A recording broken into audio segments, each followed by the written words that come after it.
Buddy, welcome back to another episode of ATL on Fire, the podcast where we talk all things Atlanta United football and all things soccer. And as always, I am joined by my co-host Dave Katz and producer Carmen Butler. How is everybody doing this evening? Good. You caught me off guard. I didn't know we were starting. Wow. Shows you how fired up he is, I'm folks. telling you, Mikey Dobbs is ready. I'm ready to go. Don't forget Maybe the not in a wine good and way, the sponsor. Yeah. So, first off, I just want to say thanks for all the new subscribers. We are starting to get a lot of subscribers on YouTube. Appreciate that. Lots. It's a good month. Good. And so, we're starting to spread the word a little bit more, getting some swag and some promotional stuff out there. So if you like the podcast, please tell Look out, Taylor Swift. Here we come. Exactly. Making our way up in the social media sphere. If you're watching on YouTube and you don't listen to us on the audio, we're all on all the podcast catchers. If you're listening to us through one of your audio podcast platforms, also find us over on YouTube. You can see all the action here. Tactical board is always great. So let's say, for example, you're watching on YouTube and you like it and you're like, I don't have much time. I would like to listen in the car. Yes. Podcast. Perfect. So, Dave, as always, you have brought us a very nice wine this evening. I believe it's Chilean, if I'm not Chilean, mistaken. because I was trying to give a little bit of change to Atlanta United by saying, in the old world and wines, the French wineries thought they were all that in a bag of, whatever. And, in South America, meanwhile, they were making great wines. And one of the French old style wineries in Chile was Casino Macul. It makes a very, very rich red wine. And in this case, I've been to the winery. It's just outside of Santiago. Very nice. It is really yummy. Like you said, it's definitely thick. It has a dry aftertaste. Carmen, are you enjoying? Enjoying very much. It goes very well with the essence of Chick-fil-A for my dinner. But I'm sure the winemaker would appreciate it. It's very good. Very good. Well, cool. Also, want to thank our sponsor, Wild Heaven Beer. 2 locations, one here in Avondale Estates, one over on the west side. And do we have the beer pouring anymore? No, we need to get that. I love that back. thing. Holy cow. Just makes me want to drink their beer every time. But yeah, Wild Heaven offering beers inspired by the tradition of Europe and the innovation of America. Wild Heaven is inspiring the beer of I don't think it needs to do any of that. It's just awesome. awesome. Just awesome. It's just awesome. My just eyes are bad. I was trying to read the ticker. Yeah, you're old. It doesn't need it. Just good. It's awesome. We need to have it's the personal attribute to say we love it. Yeah, that's it. It good. Like we don't need the actual commercial. We can personally attest to the fact that it's great. So before we get into the agenda for this evening, we got a new section that I've labeled Carmen's Canards, a word that I just found out. Canards is like a synonym for gossip, and tried to. Dear podcast listener, Mikey Dobbs has reached the end of the internet. What's new? He really has. But yeah, so my homework was to find some little internet gossip about Atlanta United, something. And what did you find? Well, I'm horrible at finding internet gossip because apparently That's not true. Apparently my algorithm is like cheerleading stunts, goalkeeping, and just random like dog videos. All right. But the one thing I did want to say, like soon as it came out that Araújo was going, and what team was he going to? What was it called? Flamingo. Brazil. Going to Flamingo. His wife, former Miss Brazil, who is, of course, as Miss Brazil, is breathtaking. She doesn't post a lot, but when she does, it's all about her kids, gorgeous kids, and cute pictures of her and Araújo like out on the town. Very little soccer. Soon as it came out he was leaving, it was like she was reposting and posting every single thing about him leaving and going to Flamingo. So I think she's ready to go. She is ready She to was go. unhappy in Lille. In the she country. came back to Atlanta. Yeah. She's like, oh, maybe it'll be better. And she really just wanted to be back in Brazil. I really think so. And I think he's ready to go too. Even on his social media, he's posting a lot about the team coming up and watching them. And it seemed like that was always a stepping stone, because why would you have left the Champions League contending team unless they were pushing him out the door? It never made sense that he actually came to Atlanta. So sometimes you do things for love, Mikey. I know. And Miss Brazil, she took one for the team. Is that what you're saying? Atlanta, a little extra effort. I get it. And evidently he's a pretty handsome dude. I can't judge, but he's real good looking. I have to say he's real good looking. I just can't get over the short pulling thing. That's part of his cuteness, right? But more people are doing that. I thought he was like the only weirdo. Nah, people doing that, but even in the 90s, you know who used to do that all the time? Maradona.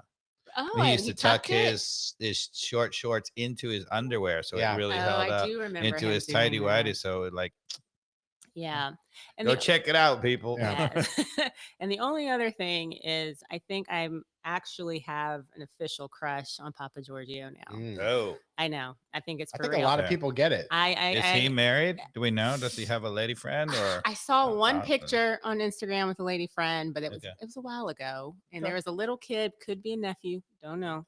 But the reason I like him is after this last game, you know how everyone's like, on to the next one or something like that. He was like, a draw that feels like a loss. I will kill. I know. I was like, yes, I scored 2 goals. 2 goals is not enough. Yes. So I love him. Yeah. So let's get into we just draw. It feels like a loss to Chicago Freudian Fire. slip. We're going to recap some of what we analyzed in that game. But I think even as part of that analysis and what happened in that game, Dave texted Carmen and I, and he said he's got a moment of clarity. Yep. Oh, yes. A moment of clarity. What does this mean, Carmen? I wish I knew. I know, so I'm very excited about it.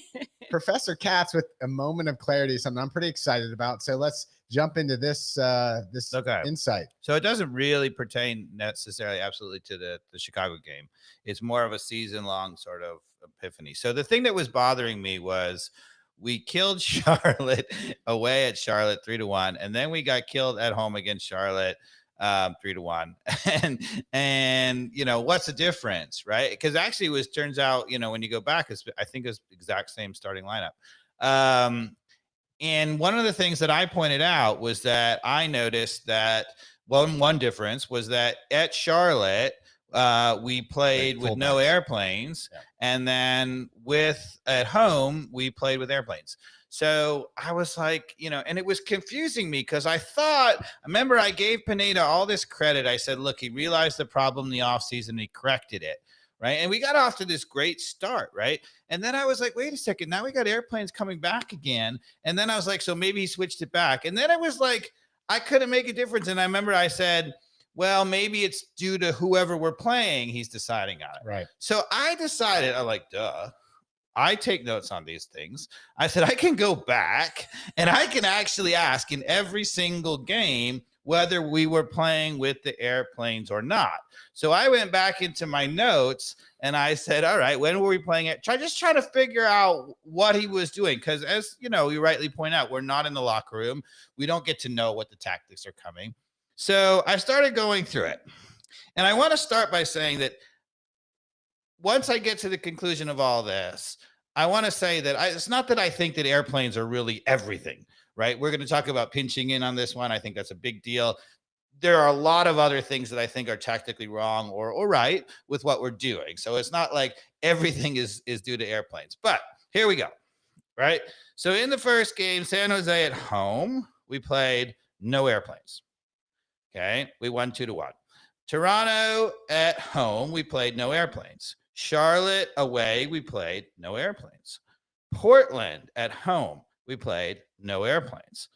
Columbus away, that's this crazy squad that we had, right? But again, no airplanes. In fact, Cobb came in for Miles, and we still played it with this. We were doing this unbalanced 3, right? Where left back Gutman typically stayed back, and the right of the two center backs, which mostly was Miles Robinson, and in that game, Cobb was shifting over.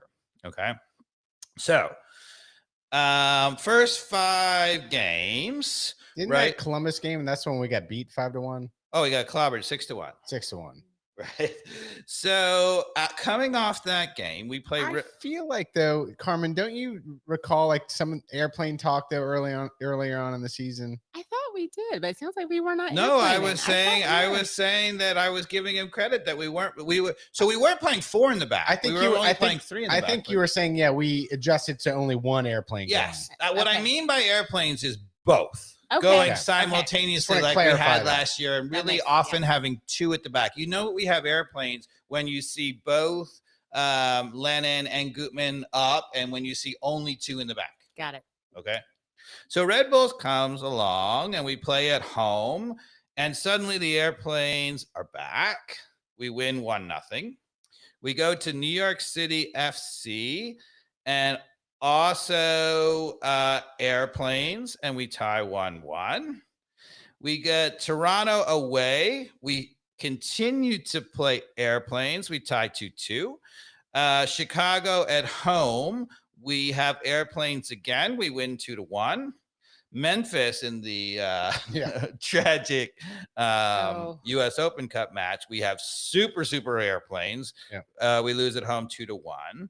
And then at Nashville, suddenly the away game at Nashville, suddenly no airplanes again. Okay. Okay, so that's one that started to confuse me, and we lose 1-0. We lose 3-1. Sorry. Then Miami, right? That's the Joseph 2-1. Martinez game. We lose 2-1. Airplanes are back. So we go no airplanes at Nashville. We play airplanes at Miami. We play Charlotte at home. Airplanes again. Colorado at home. No airplanes. So you're like, oh my God, what's going on now? But if you look at it, it is now clear what happened. Right. So we started out, we played 5 consecutive games with no airplanes. So clearly that was a tactical thing that we started out the season. We switched for whatever reason. We have no idea. But for whatever, and some of this, you have to also realize that there were people who got injured or red carded or whatever. The different things happened. But nevertheless, we switched. We played 5 consecutive games where we did have airplanes. And then coming off of that, we went in the last 5 games, we said no airplanes, airplanes, no airplanes. Okay. Keeps changing. Okay. So what I think is that there are 3 periods. The first clarity is that there were 3 periods. First 5 games, we were clearly tactically committed to that offset 3 in the back with no airplanes. Right. Then we switched back to the same exact formation we had last year with 2 airplanes going down. And now we have finally gone to whatever the reason is, but it's game by game because it's going back and forth. Okay. So I feel like there have been 3 periods of the tactics that Pineda has done. One was no airplanes for whatever reason. One back to complete airplanes. And now he's switching game by game. Okay. So that's the first thing. I finally, because I couldn't understand, I couldn't figure it out. But the fact that you had 5 and then 5 in a row really tells me that something was actually done, right? That was a switch on the team. So he's doing like an A/B test, is what you're maybe, saying? or maybe, and now maybe he's going, he adjusted and something. now he's going multivariate testing. If you had to guess, you were like, look, he made a switch. We were doing something. He didn't quite like it. He was like, oh, no, I want to go back to what I did before. I did that. Then it didn't go so well. And so then now he's like, maybe game by game, we'll figure it out. But okay, so now if you do the analysis, 7 games, we've played airplanes, 7 games, no airplanes going into the Chicago match. Okay. All right. So 7-7. Want to hear the stats? Yeah. Yes, go. please. Okay. So one of the things I've been saying is that, or one of the things Pineda's been saying, the reason for having airplanes is you go forward, right? And you should score more, right? Because that's the whole point, You're getting an unbalanced overload, 2v1, yep. right? So when we play airplanes, in those 7 matches, we've scored 9. When we don't play airplanes, we've scored 17. Right. Okay. So you say, it seems like that's not actually the truth. When we actually have the airplanes, we're not actually scoring more. In fact, we're scoring significantly less. What about defensively? right? So when we have airplanes and everybody's going forward, you might say we're vulnerable. We've given up 11 goals. Yeah. Right. When we have no airplanes, we've given up about 13 goals. It's pretty similar.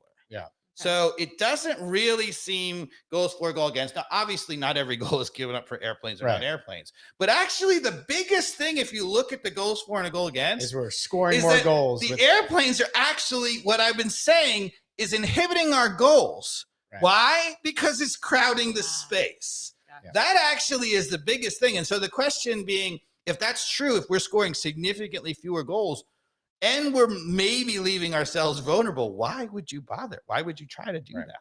Right. So now, what's our record?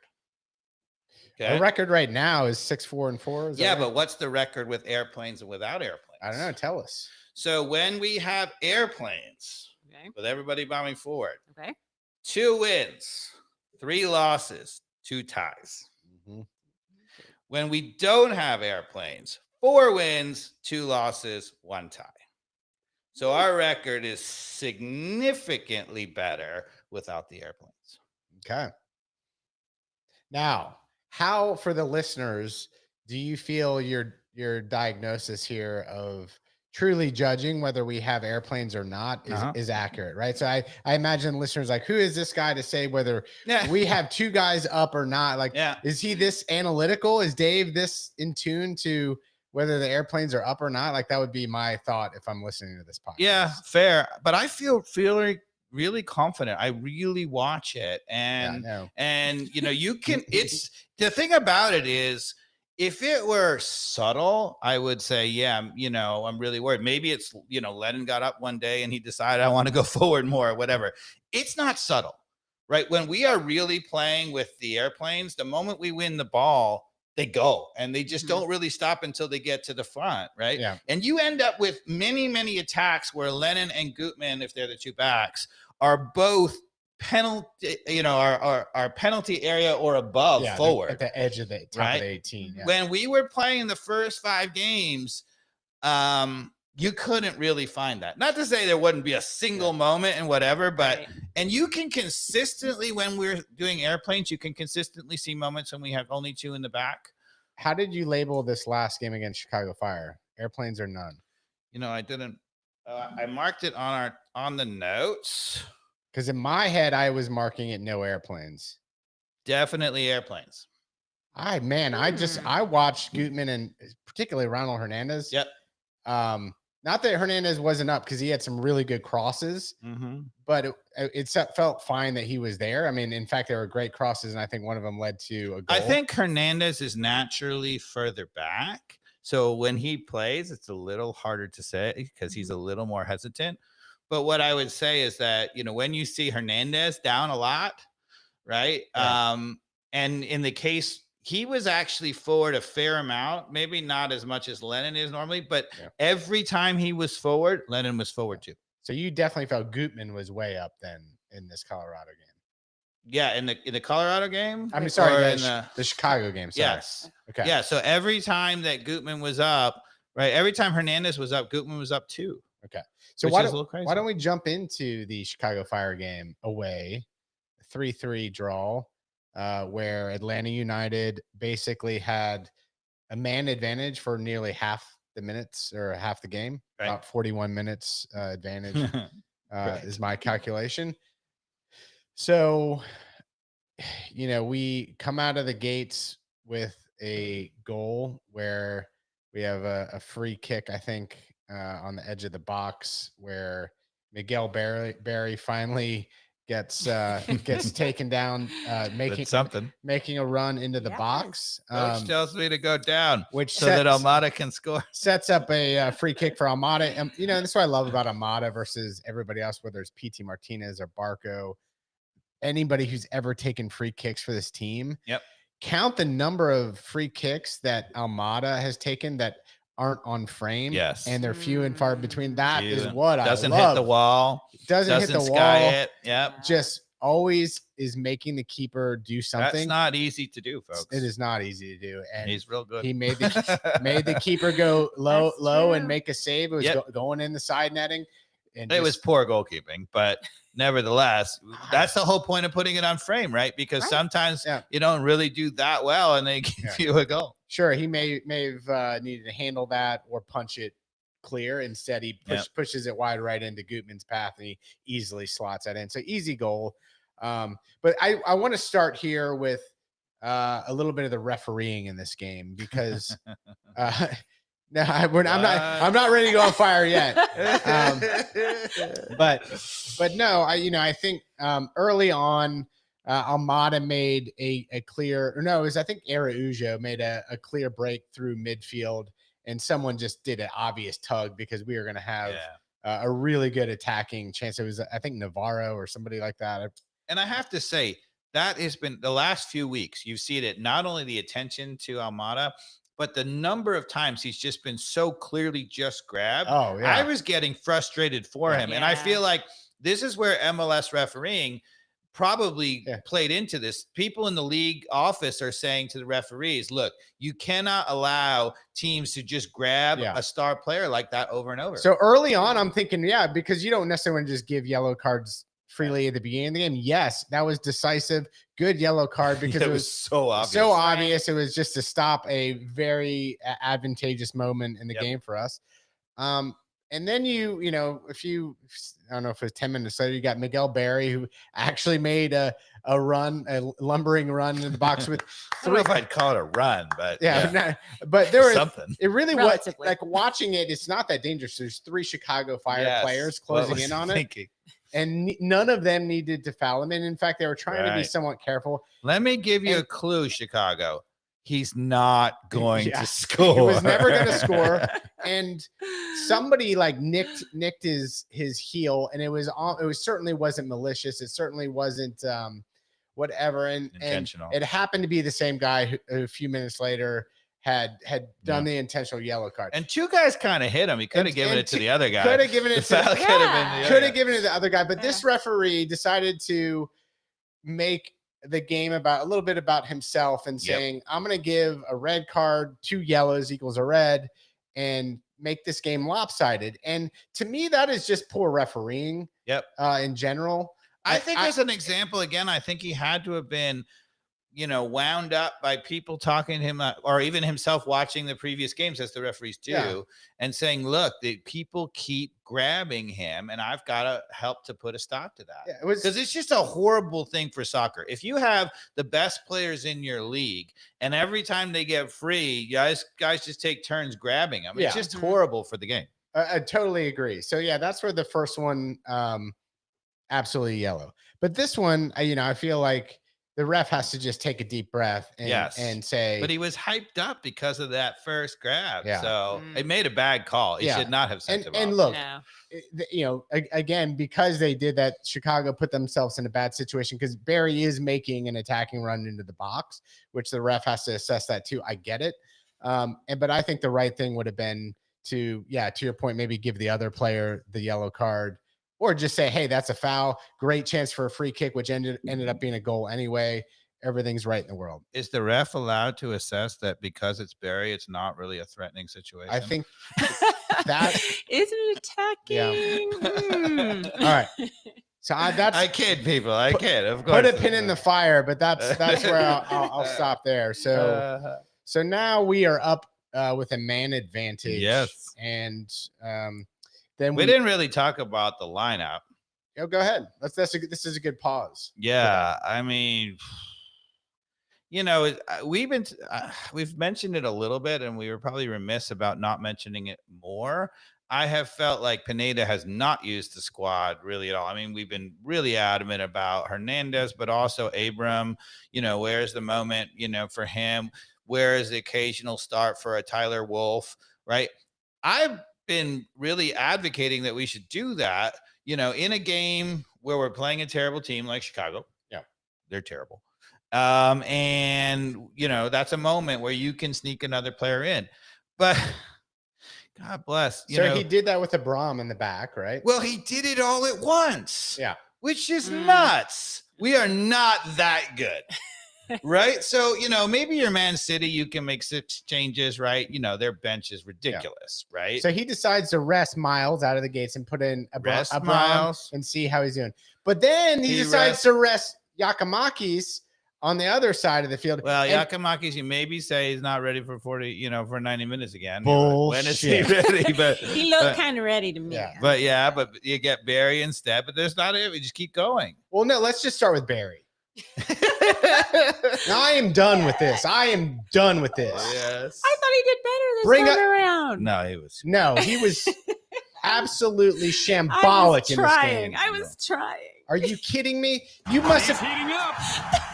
This is where He's on fire. I have a real problem with, even early on, the MLS commentary.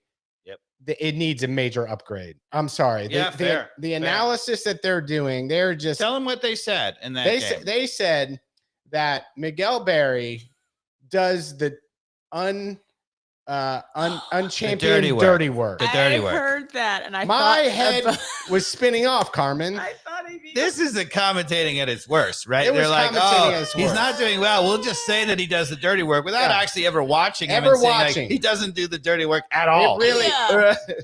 Like he comes in, does the dirty work, and then Papa Giorgio comes in. As I said, I swear to God, I watched him for 10 straight minutes. Bring up his by stats, himself. Carmen. Oh, bring up the stats. Yeah, I've got a card made. No, I've got a card made up. Yeah.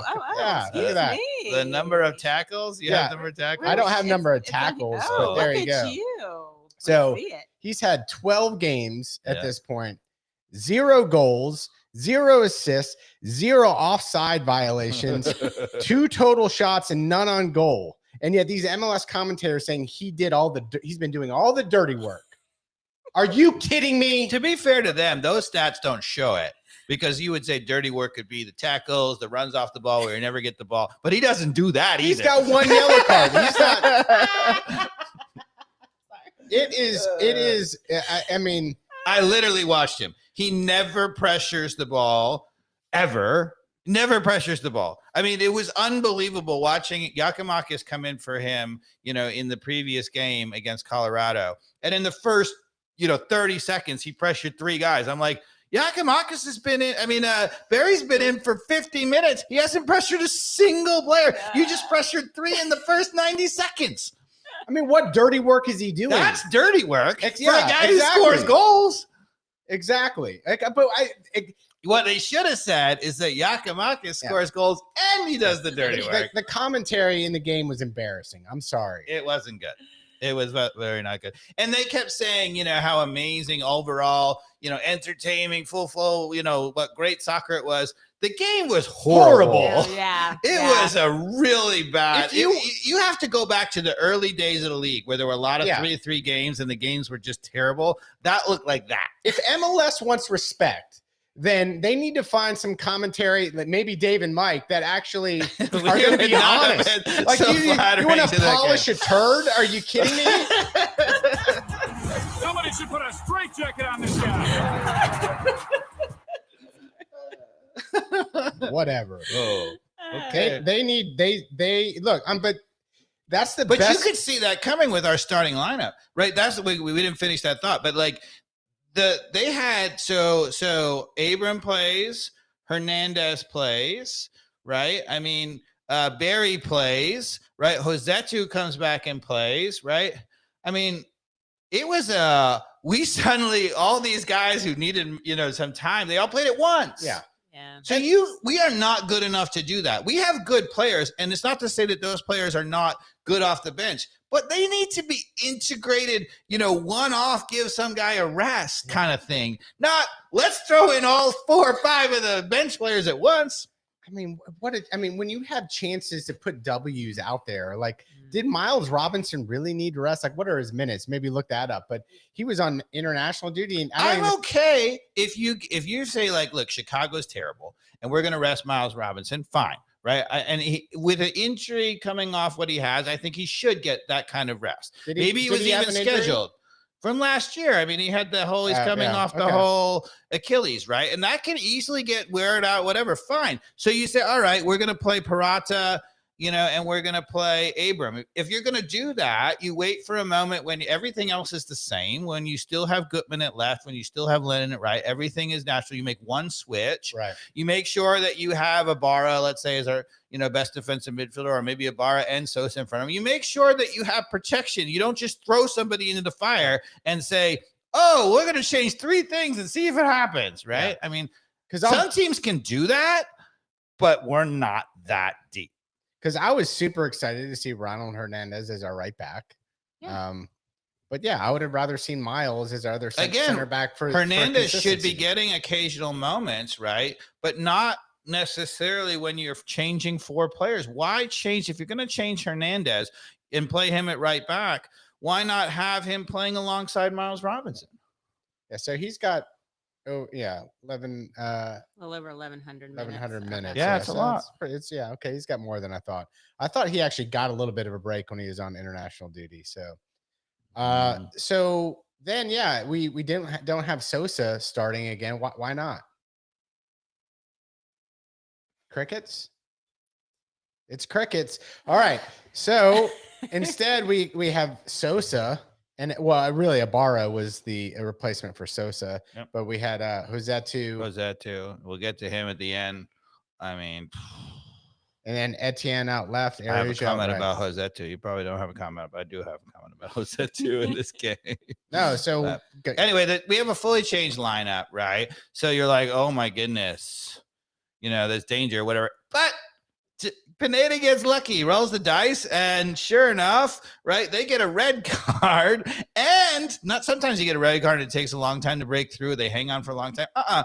They get a red card and we score off the ensuing free kick, right? So we're at 1 man and 1 goal. So if you're like Pineda, you're like, man, this is the day to switch it, right? We could play with, Cobb, get all the teenagers in there, no problem. Fortune, whatever, it doesn't matter. But then Dave is going to show us, we're going to go to the replay here, I think, a lot of the same problems, right? Yeah, the bottom line, and I'm going to show an example of something that we do tactically, but here's the thing, okay? And here's the thing I really want to say about it, right? So after this game, Pineda says it's really disappointing that we're giving up soft goals. I'm not sure if you guys know, but we are leading the league in the MLS in scoring, number 1. Mm-hmm. We are 28th out of 29th in goals against. We are basically dead last. And so we're scoring a bunch of goals. We're giving up a bunch of goals. So, entertaining for the fans, I guess. But here's the thing, right? So when you're giving up the most goals in the league, second most, one of the things you have to say is, why is that the case? And we keep allowing teams to get up the field. He says, okay, we're giving up these soft goals, right? And it's true. Some of these goals have been soft. But the reason why you give up soft goals is because you allow people to get up the field easily. When you do that and they get across, occasionally someone's going to do something stupid and we're going to give up a soft goal. The way you prevent soft goals is don't let the other team get up the field. Don't give the opportunity for defenders to make mistakes. And so the absolute definition of this, right, is up a man against the last place team, right? If you are up a man against the last place team, you should not be allowing them to get up the field whatsoever. And we give up 2 goals, right, when we are up a man. They're getting up the field the exact same way they were at the beginning. Up a man, Mikey Dobbs. How is that possible? And if you are coaching the team, you would say, we got a problem. When we're up a man, they should be pinned in the entire time, maybe get an occasional foray or whatever. They're going up and down the whole time. Instead, Dave, if we go to the first goal where Shaqiri's bombing with acres of space in front of him down the field, we talking about the highlight or the first goal? The first goal that. Okay, then we got to skip that. Oh, because we have the highlight. Oh no, you're right. The highlight. They didn't score. They didn't score. They hit the crossbar. Right, you want to do that? Okay, so let's go to the first highlight. Right. So we're up a man. Right. It's the first highlight they have in the package. Right. And what I want to say is, so Shaqiri has been allowed to run 40 yards with the ball. Right. for those of you who are listening on the podcast, Shaqiri has come to sort of towards the top of the box. Gutman has been pinched in the entire time. Okay. And so when they play out wide, right, Chicago gets all day. You can see where we've frozen the clip. He's standing right on the edge of the 18-yard box out wide, right? And he has 10 yards in which to get up his head and hit the cross. Okay. The other thing you'll notice, Carmen, maybe you can tell us. So Hernandez is on the weak side. Is he marking the guy out wide? He is not. So he is pinched in all the way. And part of it is because I think in this case, it's Abram, right? No, it's Parata. Parata is playing on the right. So his Parata is not really marking his guy or whatever. But so you're going to see a cross and it's going to be wide open. Both outside backs are pinched in. So they get a free cross on the right. They get a free shot on the left, even though both outside backs are back, right? And they hit the post. Play the clip. The cross, back post. Right. Okay, now stop it. Go find the Charlotte goal from last week. Oh, what a chance. Right? We're going to go to the first goal that we give up to Justin Muir on the Charlotte goal. We've got it frozen in the exact same place. So in this case, it came from a very different situation. It was a cross from the other side. We went over it last week on the podcast. Oh, you had it. What I happened? know. I'm just making sure we got it. Okay. Sorry. So we have almost the same crossing position, right? Gutman is still 10 yards away from him. And I want you, Carmen, to tell me, where is Lennon and how much does that look like Hernandez? It looks a lot like Hernandez, not guarding the far post. Both fullbacks pinched in. Very much pinched in. So play the clip and see what happens. Westwood Cross. He jumps just like the other one. Volley. The last one hit the post. This one went in 6 inches under the post. I mean, those are such carbon copies, right? 2 games apart. And my point is this. Here's the point, right? Not just that we are giving up the same chances all the time. And that is not us being soft. That's us being tactically stupid, right? And the other thing about it is in that game that we just saw, Pineda comes out and says, we lack urgency, we lack intensity, right? And he's talking about that, why we gave up that goal. That was the first goal that broke our back, right? Right. On that one, we would tell you that it's pinching in that was the problem. That's what we talked about last week. Now, one possibility is that it's not tactical, it's not coached or whatever, and it's just us being soft and lacking urgency or whatever, and them doing it. In the second clip, 2 of the back 4 are different. Right? So the first clip, we have Lennon, we have Parata, we have Robinson, and we have Gutman. Right? Mm-hmm. In the second clip, we still have Gutman, but now we have Parata and Abram, and we have Hernandez on the other way. So we switched 2 of the players, and they are looking exactly the same tactically. So you tell me, so the possibility that we just found 4 players who absolutely coincidentally happen to do the exact same thing. Nope. I don't think so. It's either how they are all brought up to play and Pineda isn't correcting it, or that's at least how it's being trained during practice. Correct? So once again, in the previous game, I said I could prove to you it was a lack of urgency and intensity because Lennon was actually right on his guy and came running in to do it. Now I can kind of prove to you that it's a real tactical thing because now it's Hernandez. It did the exact same thing. So, Carmen, can you go to the Chicago highlights, back it up a little bit to where Shaqiri is running into the open space before we had it paused, just to show, I think what's missed by even people like myself, people like myself who, when you're looking at it, my thought was like, I knew, obviously in this scene right here, Gutman is pinched in too far as, again, with a man up for whatever reason, Atlanta United is allowing Shaqiri, the best player on Chicago, not to be marked up, running with acres of space with a guy wide out to his right. And I'm like, Dave, I noticed that Gutman was pinched in here.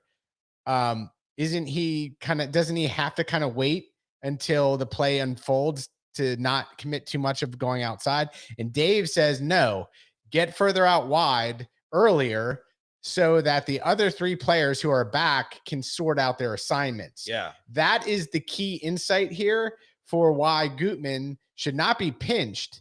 And you're like, well, if he goes outside, then Shaqiri is just going to bomb right into the box. No, what will happen is Miles, or whoever it is right behind Gutman, will come out and address Shaqiri earlier on, because he gives the signal to say, I'm going to go mark the guy running down the flank. You take care of the guy who's running the ball. And then everything else kind of falls in line like dominoes to take the responsibility for the remaining players. That to me it's hard to see when it's happening so fast, but that's what happens when you get this pinch-like mentality that's happening. In my view, in the modern game of football, right, you cannot. So once upon a time, every coach would have told you that's a place to be pinched in because the middle is the danger, right? Yep. That's what you heard coaches say all the time. Yep. Okay. In the modern game where the ball is super light and you can whip in a ball and a cross or whatever, that is no longer true. Right. As you've seen from all these chances, right? They didn't come through the middle. Right. And you cannot in the modern game give any player, even a bad team like Chicago, you cannot, anytime you give a winger the time all day to trap the ball, get their head up, have everybody timing a run and cross it, you're basically giving up free kick after free kick after free kick. And it's even worse because you don't have set time to get your defense set, right? And so you get killed on that, right? Carmen, I know you're a Manchester United fan, right? Yes. Do you know our defensive record this year? I do not. How did we do defensively this great. year under Ten Hag? Great. Right? And, yeah, absolutely. The great. first thing that Ten Hag did before he even signed Lisandro Martinez, who helped, obviously, we got rid of Maguire, and everybody's pointing to that. The first thing that he did, right, under the previous 2 regimes, Ole Gunnar Solskjaer and then Rangnick, however you pronounce his name, Ralph Rangnick, they had those guys pinching in also like this. And we were constantly giving up this cross, right? Soon as Ten Hag came in, he said, you can pinch in a little bit, but you can't be pinched in so far that when they play out there, you can't get there. And in particular, you cannot give out a 50-yard switch to that ball, because if you do that, you cannot press. Got it. Right? Yep. Pineda calls ourselves a pressing team, right? You cannot press if they're pinched in because they have that guy open. And you saw it in the last game where he just aimlessly kicked the ball up the field under a press, right? And they got a goal off of it. Yeah. Right. And here you're seeing exactly why you cannot press this. Even if there was a guy marking Shaqiri, it doesn't matter. He's got a guy wide open. And the difference is really subtle. That's what I want to point out to the listeners and the watchers here. Like, if Gutman continues to go a little further out, particularly at this moment right here, it makes all the difference in the world in my mind for the rest of the team in the back line to sort it out. Even though we're down a man, right? Like, look at this frame. It's 6v5, if my math is right. So it's not a good situation even to begin with, because we're definitely outnumbered on everybody that's on this side of the field. Yeah. What I would say is at this point where we have it frozen, if Gutman goes out now, I think it's a danger, because then the question is, he allows Shaqiri to run straight in, whatever. The reason why he has to be out there to begin with is so that Abram in this case can be like, okay, if we get a breakdown in the midfield, which has clearly happened here because Shaqiri is running with the ball with no space, right? I know I'm the guy to step up. Right. So if he's the guy to step up, now the guys behind him, Parata and Hernandez, can read that and say, we have to mark the guys, even if sometimes we have to mark 2 versus 3. So your point is Gutman even earlier should have been out wide. Yes, he should have been out there the whole time. You know, if any of you guys play basketball, right? So once upon a time in basketball, right, everybody collapsed to the middle 2. Right. Then they put in a 3-point line. Right. And the 3-point line became the most dangerous thing. For a while, people didn't get it or whatever. But then now people like, even the bad shooters should shoot 3-point because percentage wise, you don't have to shoot such a high percentage. You get an extra point. Right. Yeah. So one of the things you'll know is people say, stay at home with the shooters. Right. When a guy is driving the middle, instead of pinching in and helping out, you stay at home, because if you pinch in, he just kicks it out and that guy buries the 3. This is exactly the same case. If you're in the middle, they kick it out and they get a cross in this case, but it's a wide open service and the guys are too good, right? Even a bad player can find a guy if he has all day to serve it. Right. Okay, here's my question about this though. So Yeah. let's say these are the tactics that Pineda is saying, doing the pinching in. Yes, clearly. Are In we, my ju- opinion. are we just doing it wrong though? Like I feel like even if you tell somebody to pinch, you know that people have to be marked up. You know, Parada needs to get that guy, and in this, which one is this? Chicago. Hernandez needs to go out and But get the. They Violet. can't sort it because Gutman's too far in, and Well, that's not here, but I'm talking. We're talking about the cross when the goal or not. Yeah. With when it hit off the post. Yeah. You know, because in the last two that we showed, I feel like Parada is kind of not. There's a center back not marking up. Right. We've pinched in, and then we leave that person. There's a center back who's not really, and this is also part of the responsibility. So one of the things he's done, so the only reason to pinch in the modern game is to say, like, look, if we think Parata or Abram or Miles Robinson needs help, right? But pinching in, then you have a 2v1 defensively, right? It's the same thing that he's talking about, overloading it. And I think, to be honest, Pineda is too obsessed with overloading it. So if you overload it, you get a 2v1, right? So that prevents somebody from dribbling right through the middle or tiki-taki going right through the middle, right? The problem is if you overload it and you give that open all the time, it doesn't matter. The cross gets you beat. The other thing that happens, to be quite frank, right, when you do that, your center backs get lazy because they always have help and whatever. And so instead of being like, I know I have responsibility. I got this guy. And if somebody scores, it's on me. Right. You know, I mean, this is almost like when you mark zonal marking on corners in the box, right? Nobody's responsible for anything. So nobody goes and do it. Whereas if you're man to man, you sometimes can get into trouble, but you know exactly who's responsible. When people work their butts off, they don't want to be the guy who just loses his guy. So what I would say is, you stay at home to a certain degree outside. You take away that outside player and you say, okay, we've got Miles Robinson, we've got Parata. They're big and strong and decently fast, particularly Miles Robinson. Yeah. They're going to win those battles. And most teams have a single guy playing center. I mean, how many teams are playing two? Right. So in that case, for example, if you go back to the clip, there is a guy running from midfield. And what you would say is, there's a guy who comes into this late, right? And that guy actually, that's got to be marked up by the defensive midfield. Who's there? Right, see that run across diagonal? Carries in.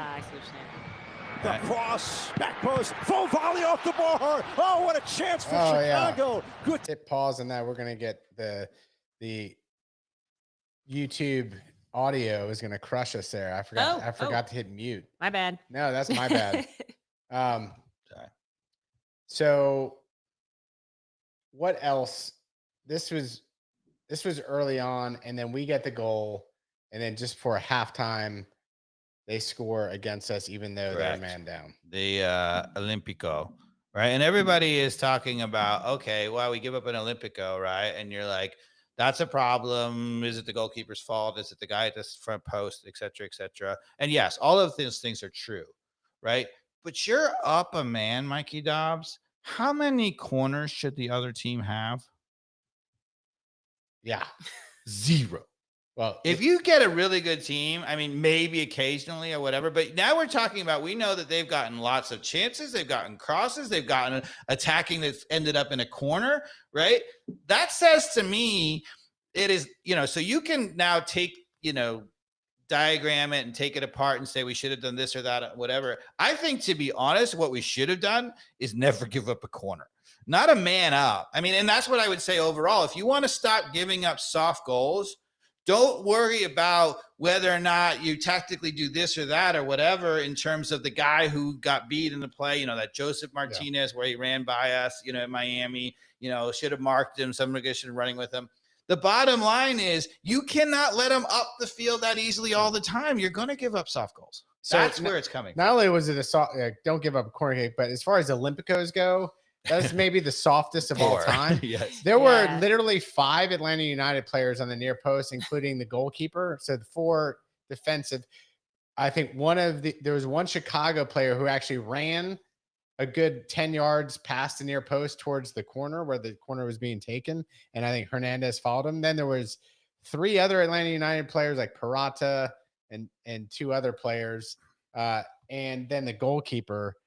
And it just was a comedy of errors that it was able to go in, frankly. Yeah, and they won't show it on the highlight package, so maybe you can go to the second goal. No, that they show. scored. I think they no, show. but I mean, what I was going to say is they don't really show what ended up in the corner. Oh, right. Got the corner. So if you go to the second goal, I mean, you can show that if the Olympic if you want. That's all right. But go to the second goal, and I think you'll say, all right. And if you start it from the very, very beginning of it, right there's the goal, right? It's a throw in, and then it leads to Shaqiri being able to get a free cross because Araujo is not putting any pressure on him. And then you've got Ronald Hernandez, and I think it's I don't know if it's Miles at this point. No, he's not in the game yet. Must be Parata or Abram. Yeah, now you got it, so you can just play. It's Parata and Hernandez on the far side, both pretty close to their guy. But Shaqiri has all day to look up and play a probing ball into the box into Shabilko, right, who does a nice chest down to whoever scores the goal here, the number 7. He just chests it down, and not a bad goal. Basically Hernandez and Parata are there. They're not too far off their marks. Good goal. Good. It's a good. That's goal. in my notes. It was like it's a good goal. It wasn't terrible defense. No, but this is my point here being, so what I was going to say about this goal is good goal, right? Sometimes you're going to give up this goal no matter what. Yeah. But with a man up, how are we giving up them up the field all the time, right? How are we giving up the previous, right? The chance that we just saw that they didn't score on, right? How are we giving up the players up the field? Well, it was 11v11 on the crossbar one, to be fair. But we were giving up. They were going up the field routinely. Yeah. If you watch that game, we had more possession in the game, but we had more possession and we continue to have more possession, right? Nothing changed after we went up a man up. Yeah. Once you go up a man up, it should look decisively that, they can't get possession. They can't get up. Like this rare moment that usually happens like later on in the game. And what it says is that tactically we're doing nothing that can keep them in their own end, even when you have a man advantage. So, okay, that was right before halftime. And then Chicago comes out. That was the goal after halftime. That was the second one. Oh, was it? Okay. Yeah. So that was just after halftime. Yeah. Now it's 2-1 Chicago. 2-1, a man down. 2 goals with a man down against us. I mean, really? How in the world? The only way you can give up 2 goals up a man is if you cannot keep people from getting up the field. Yeah. Because otherwise, even a decent team with up a man, they never get up the field. Right? And then enter Yorgos Giacomakis, thank God. Thank God. Somebody on our side who just knows how to take over a game. Has 2 great goals, and you are Papa Giorgio. You just got an upgrade over Berry. Let's go to Papa Giorgio's stats. Yeah, that's like Atlanta United. We get like you're eligible for an upgrade. Yeah, love this guy, right? So here's a guy who's not Miguel Berry. He's only got 10 games, 8 goals. He's been offside 7 times. I mean, can't Miguel Berry at least while doing dirty work get offside? Have some offside violations for crying out loud. He is tied for number 2 in goals in the MLS at 8 and has half the minutes that all those other players have. Yeah, so I was just going to say that I was just going to support what you said, right? So he has 8 goals in 527 minutes for a goal every 65 minutes. Yep. Whereas Dennis Boranga, who's LAFC's he's the leading scorer in the league, he has 10 goals, but in 919 minutes. So he's scoring a goal just under 1 a game. Yep. He's by far the leading goal scorer per game. And so this is what I want to say too. So this has led me to it's pretty clear at this point that Gonzalo Pineda might have 2 MVP candidates on his team. Yep. Huh? So what does that mean? Huh? Where's the spoon? Yeah. But this isn't his team, Dave. He didn't get to build this team. This is a Carlos Bocanegra legacy team built by something Pineda had no influence on, because some people say, according to our poll, there's like 40% of the people out there who want to give Pineda more runway, they would not hire Tata Martino back. But it will say 64% of our voters on Twitter said they would bring back Tata Martino tomorrow.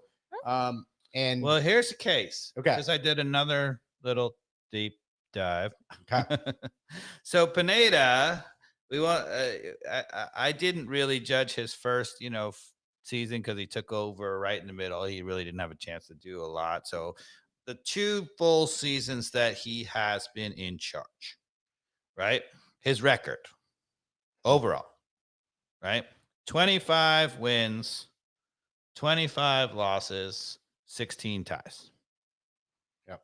Okay, so equal number of wins, equal number of losses. So his winning percentage in 2022 was like 37%. Yeah. And right now in 2023, it's only like 42%, Yeah. something like that. So look at that. See, you and I were doing math. Unexpected by me, but I'm impressed. But right now on average, it's it's not good. Really. So his goals for are 105 in that chance, which works out to 1.6 a game. And his goals against are 97, which works out to 1.5 a game. So it's all, we're not getting robbed by goals, whatever. We deserve exactly that record. We are scoring exactly what they give up, right? And we have basically every game we win, we lose one, right? So, and I want to say also, we were talking about the away record, right? So the away record, in his first full season in charge, we were 2 wins, 5 ties, and 10 losses on the road. Only 2 wins and 10 losses. And so far in the second season, we have only 1 win on the road and 3 ties and 3 losses. So combined, his record on the road is 3 wins, 8 ties, and 13 losses. So we've been atrocious on the road. Yeah. We've been obviously in order to make that even, we've been much better on the home, but that already says there's something problem. Now, you want to know Tata's record? Tell me. So Tata's record. So again, Pineda's 25 wins, 25 losses, 16 ties, right? Tata's record, keeping in mind, he coached the very first game that we played ever, right, in the league. 40 wins, 17 ties, 17 losses. Okay. So it's way, way, way better, right? It's 23 wins more than the losses he has. Whereas why wouldn't you take that guy back? And the goals for 149 for and only 86 against, right? So that's a goal differential of let's see, it's basically 65 plus 65. Whereas in a very similar number of games, Pineda is plus 8. Right. So, okay. What about DeBoer? But Tata was successful because he helped build the team. Coaches after him have not really had the opportunity Gonzo does now. Okay. And we should let that play out. Seeing good signs, especially in scoring. Okay, we said we have a good scoring record. There are problems. They're solvable, but not by switching managers. What do you have to say to that? What about DeBoer? So DeBoer, you want to know DeBoer's record? So DeBoer's record, 31 wins, 19 losses, 5 ties. So he also has 13 more wins, 12 more wins than he has losses. And the goals for, and again, a similar kind of number of matches, 91 for and 66 against, right? So that's a plus 25. Okay. Right? Compared to Pineda, who is plus 8. Right? Uh-huh. So I mean, obviously they're different teams. We've changed certain things, blah, blah, blah. But I would argue that actually DeBoer had us, his first season, DeBoer had, I think, probably the worst Atlanta United team we've ever had right after the championship when we couldn't keep anybody. Yeah, he came in midstream, if you're ever going to say midstream, and had to deal with the cards that were dealt and got us kind of 1 goal away from going back to MLS Cup. Yep. A coach who was highly scrutinized for his run in England and in Europe before he came over here. but before that had a winning resume at Ajax. And you might say, all right, well, we have a throwaway season where he didn't have all this and blah, blah, blah, blah, blah. And we're in, fourth place. Okay, great, whatever. Goals for 28. Goals against 24. So it's a +4. Yeah. If you average what Tata has had in those good years, right? He was, what did we say? It was plus almost 65. So he was plus 30 something on the season. Pineda would have to have some kind of second half to get there, right?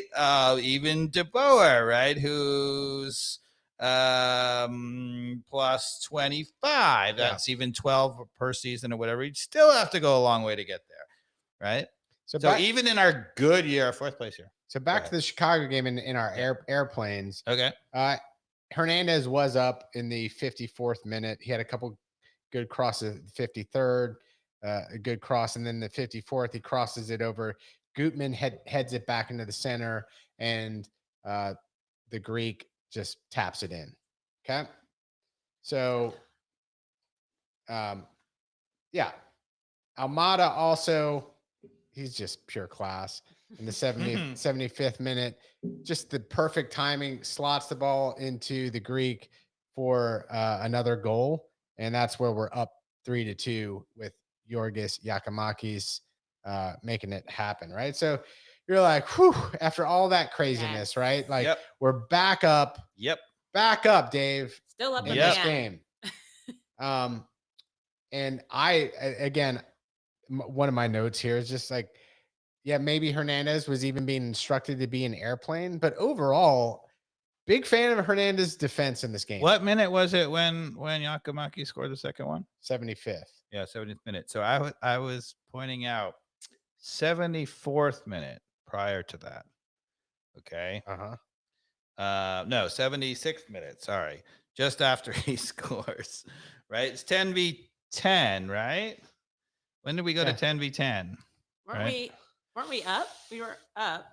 Anyway, it doesn't matter whether we were 10v up, we were upper man or whatever, but like we finally get the lead. We're up 3-2, right? And Josetu is sprinting 40 yards to try and block the Chicago goalkeeper from kicking it up the field as the center midfielder.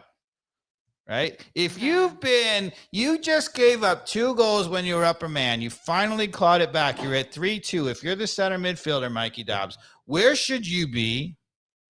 Back. At home. Yes. Right. At home. You don't need to chase the goalkeeper and give them a chance to have an open guy in the middle. There is no way when you're up 3-2 that you as a center midfielder should be trying to block the goalkeeper from kicking it up the field. He sprinted 40 yards like a striker might, right? To try and block the goalkeeper from kicking it up or to force him to play faster or whatever. Why? Yeah. All right. So I want to rewind a little bit here. So in the 61st minute, okay, we're still up a man. Yep. We sub in Miles for Parata and Chol for Etienne. Yep. What do you think of those subs?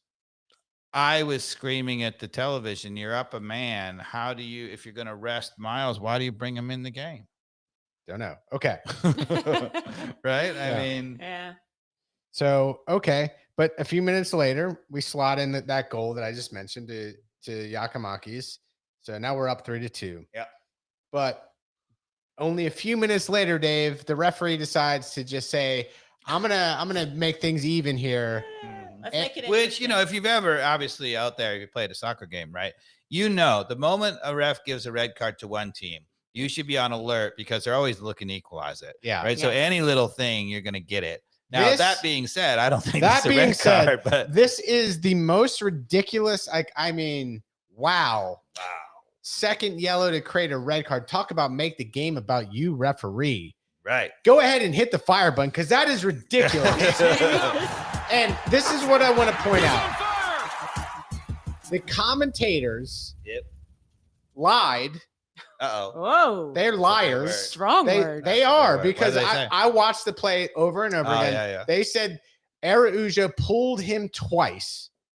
And if you have any, ability to analyze the game, there was maybe one pull, and by a pull, I mean like he put his hand on his hip for a second. Right. And it definitely wasn't a pull, like nothing like earlier on when Araujo got tugged down, like we were talking about. Right. We're talking about two hands around his waist. No, this is the first one. Oh, but when Araujo got pulled out too, yeah. We're talking apples and oranges here. Right. Apples and oranges. Yep. And this guy decides not only because a few minutes earlier, Araujo went into a slide tackle with another Chicago Fire player. Yep. And borderline. Neither one of them, both of them were being reckless, to be honest. Yep. I would have been fine if there's no call at all and no yellows any which way. Right. It was kind of a soft yellow on that one. So he gives a pretty soft yellow on that one because he's pulling out of the tackle. It was nothing malicious. And the Chicago guy was kind of late too. He kind of luckily kind of got there a second before and just hammed it up. And then this referee decides to give this moment, which wasn't a clear attacking play either. We had people back. Like it was much further up the field. It was, I mean, grotesque. And the fact that the commentators chose to defend it yet again, just it is not good for MLS soccer, Dave. It's not good for what you want to be quality analysis to say, wait a second, that is probably not a good call. Yep. And at least say maybe that's a makeup. Like say something. Makeup. Yes. That's what I was going to say. A good commentator would say, look, that was coming and you have to be careful, but that is clearly a makeup. But right, boy, oh boy. And they actually didn't deserve it. Credit goes to the MLS broadcast because they at least showed a replay of it where I could actually analyze it. So, okay, was able to see the play. And now I know for certain that was not a yellow card. Right. In fact, I don't even know if it was a foul, Dave. I don't even know if it was a foul, to be honest with you. When I went back and watched, okay, maybe it's a foul. I think it's a very, very light foul. I'm okay with it being a foul, but wow, a yellow card to be a red card? You've got to be kidding me. He's heating up. He's on fire. Have we ever had 3 in one podcast? That's amazing. I mean, listeners, if you don't believe me, go back and watch it. Like, I just go back and watch it. It's really bad MLS refereeing, right? Because, we think about this, you think about the red card makeup coming to equalize the sides. Like you think about that, like in youth soccer, the really bad referees, right? Right. A really good referee shouldn't be looking to equalize the game, right? I mean, it may be an acknowledgement of how bad he thought, he went in at halftime, he looked at that and was like, I shouldn't have done that. Right. I think he overreacted to give the red card to Chicago when it shouldn't have been. And then maybe he's trying, but now you're just compiling mistake on mistake, right? And so I think, to be honest, if I'm the MLS, committee looking at referees, like he has to be taken off the field for a while. That is a shambolic job of refereeing both cards. I mean, both ways were terrible. Okay. So this game progresses. We're still up 3-2. We are now. I want to say when we went up 3-2, right? So Yakamaki scores on a perfectly timed run, right? And they originally called it offside, and then VAR overruled it. Yeah. And God bless, where's our freaking line? I mean, did you see on the replay? They don't have a line. They don't have a line. And it's clear. It is absolutely clear. Not only do they not have a line for us, there's no line for the referee either. So the referee is using VAR, and he had to go over and look at it. And there should never, ever be a VAR decision for an offside where he has to go back and look at it, unless there's some question about who it came off of and the crazy thing. But in terms of just whether he was there on the line, he's either off or he's not. You've said this since the day one. Credit to Mikey Dobbs, right? Everybody should listen to him. How do we not have technology that calls that? Why is a human being looking? And the only reason why he called it back on is because Chicago happened to cut the grass where you could see the line right across. Yeah. And, in the spirit of things, I think he made the right call. He made the right call. Looked like it was dead even, right? So, yes. but the commentators thought he was off. According to at first, remember Yeah, they looked at the line of the and then they grass. kind of changed. Well, you know what I think of the commentators in this game? They were Because it did sure, especially in real time, it looked like he was off by like 5 yards. It did. The way it just was like bam, great bam. Right. time run. Great time It's run. fantastic. But I mean, come on, league. Come on, MLS. So what's more? Give us a freaking computer. So that was the. So we have, Chat GPT. We have some of the best technology. And Microsoft used to talk about how give a Georgia Tech student, an afternoon, he could get that right. I mean, he or she could get that right. Yeah. But I mean, God bless. How do we not have a computer making that call? I don't know. I don't understand. Still don't understand. No one knows. Even if we don't have a line that they're going to be honest with us about, the referee should have a line. It speeds it up. It takes the emotion out. Just like And it is how what it long, is. Mikey Dobbs, remind us, how long has the Premier League and all the other European leagues had a computer making that call? I want to say a good 4 to 5 years, right? And how much did we have in the World Cup? They had technology that was doing it in real time. That's the technology that all the big leagues. Yeah. use, is the Qatar. They're trying to get it faster. But even when they didn't have it fast, there's still a line. And, now in the Prem, they've been really good because they actually say, all right, they show it actually on the screen in the stadium. They say, and it shows the thing, and you're like, ooh, you can't argue with it. You want to argue with it. You've had, 12 beers if you're the average Premier League fan, and you want to argue with it, but you're like, the line. Damn Yeah. line. I can't beat the computer. So we're up now 3-2, Dave. Yeah. 75th minute. Sorry, I digress. There's 15 and some change left in this game, right? So Yeah. I don't mind for the next 5 minutes or so playing on the front foot, trying to play the soccer that you play. But then you have a couple chances, and in fact, the 84th minute, there was Josetu trying to block the goalkeeper from kicking it. There was a really good chance where Almada hits the sidebar, the upright. Yep. A little layoff the post. Unlucky, right? Like what a beautiful chance. Yep. Okay. Slammed it into the bottom of the And at post. this point, I'm thinking, okay, not going to happen. Okay. You're on the front foot, try to get your goal. Yep. We're up 3-2 on the road. Yep. What do you do at that point? How do you position your team? Do you still go Park the bus. Well, park the bus. Look, Park he's the got bus. to say nothing right. We both say park the bus. I'm Great like, okay, at that minds. point, at some point, like in those last minutes, you got to start really parking the bus. But here's the thing. We cannot. So we have given up the most goals in the last 5 minutes, I believe, of any MLS team. And, when that happens, one time giving up a late goal, right, means that, okay, it can be fluky, whatever. You consistently giving up late goals. It either means, A, you are wearing down because you don't have enough possession. We've typically had more possession. So that doesn't really seem to be the case.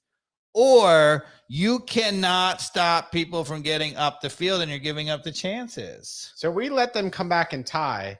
And I don't know if this is in your notes, Dave, but I have Hernandez pinched in yet again. Yes. Oh. Yes. In the Yes. 87th And yes. minute. Tactically, we're Why are you shambolic. making soccer miserable for me to watch? Yeah. I am miserable to be so around. simple, particularly when you're trying to kill off a game and you now have the defensive midfielder sitting, whatever, right? Get and mark a guy and stay on him. Don't make anything easy. And what he has is they still do it. Sometimes he has gone to 3 in the back in the last 5 minutes. He's like, look, wait a second. Pineda over here, he might be arguing. I do park the bus.